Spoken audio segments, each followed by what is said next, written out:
సమంత గురించి ఎంత చెప్పుకున్నా తక్కువే అవుతుంది. ఇండస్ట్రీలో తనకు కావాల్సినంత స్టార్డమ్ను తాను సంపాదించుకున్న ఈ ముద్దుగుమ్మ భాషతో సంబంధం లేకుండా తెలుగు, తమిళ, హిందీ వంటి ఇండస్ట్రీలో నటించి తనకంటూ తిరుగులేని ఫ్యాన్స్ బేస్ ఏర్పరచుకున్నారు. ఇక ఆరోగ్య సమస్యల కారణంగా కొన్ని నెలల పాటు చిత్రసీమకు దూరంగా ఉన్న శామ్ తిరిగి కెరీర్ మొదలుపెట్టారు. కానీ ఈ మధ్యకాలంలో సినిమాల కన్నా ఎక్కువ తన పర్సనల్ లైఫ్ ద్వారా వార్తల్లో నిలుస్తూ వస్తున్నారు. ఈ క్రమంలో తాజాగా సమంత చేసిన కొన్ని వ్యాఖ్యలు అందరినీ ఆకట్టుకున్నాయి. ప్రస్తుతం సమంత నటిస్తున్న వరుస చిత్రాల్లో మా ఇంటి బంగారం ఒకటి. ఈ సినిమాలో ఆమె నటించడమే కాకుండా నిర్మాతగా కూడా వ్యవహరించనున్నారు. ఇప్పటికే ఈ చిత్రం నుంచి విడుదలైన పోస్టర్ అందరినీ ఆకట్టుకోగా, మరోపక్క ఈ సినిమానే కాకుండా ప్రముఖ దర్శకులు రాజ్ టీకే తెరకెక్కిస్తున్న రక్త బ్రహ్మాండం వెబ్ సిరీస్ లో కూడా సమంత కీలక పాత్ర పోషిస్తున్నారు. ఈ వెబ్ సిరీస్ ప్రస్తుతం నిర్మాణ దశలో ఉంది.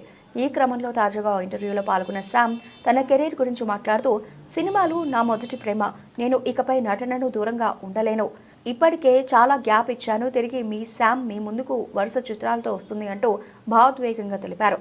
ఈ మాటలకు అభిమానులు ఎంతో సంతోషిస్తున్నారు. మేము కూడా దానికోసమే ఎదురు చూస్తున్నామంటూ కామెంట్స్ చేస్తున్నారు.